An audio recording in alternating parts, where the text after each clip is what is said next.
is ipapakita ko sa inyo ang installations ng Windows 8. And ayan, pinapalitan ko lang yung name. And maglalagay lang ako ng this image, which is yung pang Windows 8. And ayan, wala na tayong babaguhin dyan. Next na natin yan. So sa username, kayong bahala kung anong gusto nyo ilagay. So ang nilagay ko is administrator.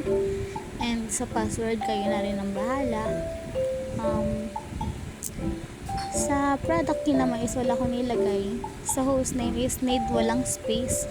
And sa domain name, kayo na rin ang bahala kung anong gusto nyo. And ayan, ang nilagay ko lang dyan is yung domain name ko sa ibang server or Windows. So ayan, yan, okay, check ko lang.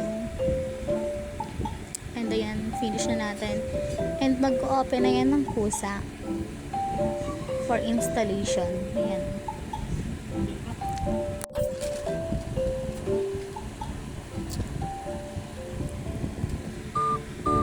Yan, wait lang natin yan. Ayan, nag-install yun siya. So, fast forward ko na to.